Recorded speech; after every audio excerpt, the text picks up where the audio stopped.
training the will.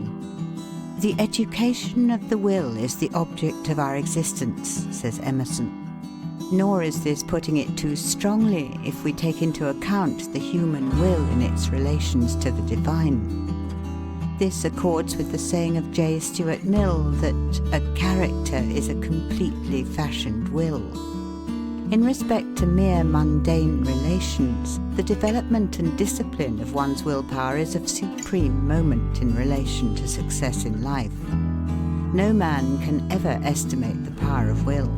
It is a part of the divine nature, all of a piece with the power of creation. We speak of God's fiat. Fiat lux, let light be. Man has his fiat. The achievements of history have been the choices, the determinations, the creations of the human will.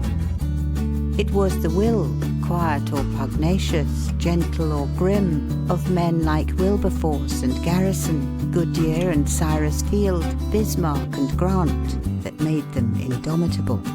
They simply would do what they planned. Such men can no more be stopped than the sun can be, or the tide. Most men fail, not through lack of education or agreeable personal qualities, but from lack of dogged determination, from lack of dauntless will. It is impossible, says Sharman, quote, to look into the conditions under which the battle of life is being fought without perceiving how much really depends upon the extent to which the willpower is cultivated, strengthened and made operative in right directions. End quote. Young people need to go into training for it. We live in an age of athletic meets. Those who are determined to have athletic willpower must take for it the kind of exercise they need. This is well illustrated by a report I have seen of the long race from Marathon in the recent Olympian Games, which was won by the young Greek peasant Sotirios Louas. A struggle in the race of life.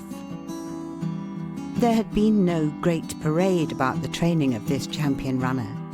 From his work at the plough, he quietly betook himself to the task of making Greece victorious before the assembled strangers from every land. He was known to be a good runner, and without fuss or bustle he entered himself as a competitor. But it was not his speed alone, outdistancing every rival, that made the young Greek stand out from among his fellows that day. When he left his cottage home at Amarousi, his father said to him, "Sotiri, you must only return a victor." The light of a firm resolve shone in the young man's eye. The old father was sure that his boy would win, and so he made his way to the station, there to wait till Sotiri should come in ahead of all the rest. No one knew the old man and his 3 daughters as they elbowed their way through the crowd. When at last the excitement of the assembled multitude told that the critical moment had arrived, that the racers were nearing the goal, the old father looked up through eyes that were a little dim, as he realized that truly Sotiri was leading the way. He was returning a victor. How the crowd surged about the young peasant when the race was fairly won. Wild with excitement, they knew not how to shower upon him sufficient praise. Ladies overwhelmed him with flowers and rings. Some even gave him their watches, and one American lady bestowed upon him her jeweled smelling bottle. The princes embraced him, and the king himself saluted him in military fashion. But the young Sotirios was seeking for other praise than theirs. Past the ranks of royalty and fair maidenhood, past the outstretched hands of his own countrymen, past the applauding crowd of foreigners, his gaze wandered till it fell upon an old man, trembling with eagerness, who resolutely pushed his way through the excited, satisfied throng. Then the young face lighted, and as old Louas advanced to the innermost circle with arms outstretched to embrace his boy, the young victor said simply, "You see, father, I have obeyed." Mental discipline. The athlete trains for his race, and the mind must be put into training if one will win life's race. It is, says Professor Matthews, quote, only by continued, strenuous efforts, repeated again and again, day after day, week after week, and month after month, that the ability can be acquired to fasten the mind to one subject, however abstract or knotty, to the exclusion of everything else. The process of obtaining this self-mastery, this complete command of one's mental powers, is a gradual one, its length varying with the mental constitution of each person, but its acquisition is worth infinitely more than the utmost labour it ever costs." End quote. Perhaps the most valuable result of all education, it was said by Professor Huxley, quote, is the ability to make yourself do the thing you have to do when it ought to be done, whether you like it or not. It is the first lesson which ought to be learned, and however early a man's training begins, it is probably the last lesson which he learns thoroughly. End quote. Doing things once. When Henry Ward Beecher was asked how it was that he could accomplish so much more than other men, he replied, quote, "I don't do more, but less than other people. They do all their work 3 times over, once in anticipation, once in actuality, once in rumination. I do mine in actuality alone, doing it once instead of 3 times." End quote. This was by the intelligent exercise of Mr. Beecher's willpower in concentrating his mind upon what he was doing at a given moment, and then turning to something else. Anyone who has observed businessmen closely has noticed this characteristic. One of the secrets of a successful life is to be able to hold all of our energies upon one point, to focus all of the scattered rays of the mind upon one place or thing. Centralizing force. The mental reservoir of most people is like a leaky dam which we sometimes see in the country, where the greater part of the water flows out without going over the wheel and doing the work of the mill. The habit of mind-wandering, of worrying about this and that. Quote, "Genius, that power which dazzles mortal eyes, is oft but perseverance in disguise." End quote. Many a man would have been a success had he connected his fragmentary efforts. Spasmodic, disconnected attempts without concentration, uncontrolled by any fixed idea, will never bring success.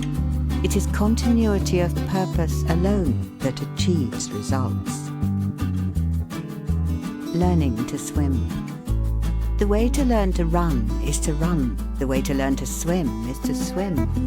The way to learn to develop willpower is by the actual exercise of willpower in the business of life. The man that exercises his will, says an English essayist, quote, makes it a stronger and more effective force in proportion to the extent to which such exercise is intelligently and perseveringly maintained.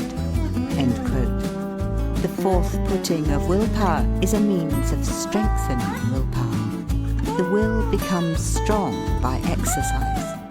To stick to a thing till you are master is a test of intellectual discipline and power.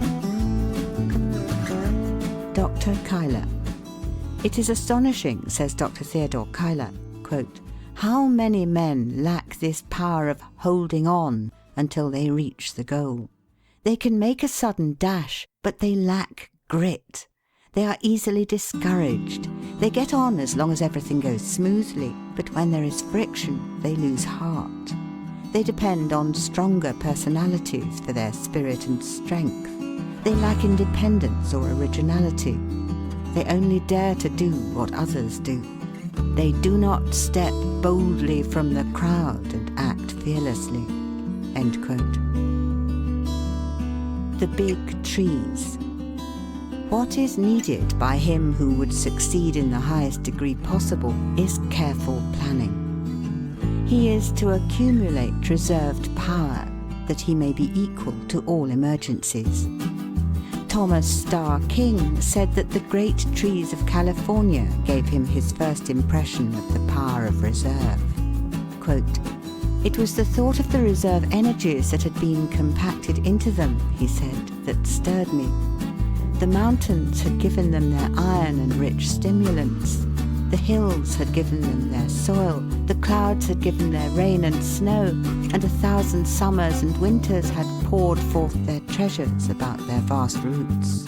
End quote. No young man can hope to do anything above the commonplace who has not made his life a reservoir of power on which he can constantly draw, which will never fail him in any emergency. Be sure that you have stored away in your powerhouse the energy, the knowledge that will be equal to the great occasion when it comes.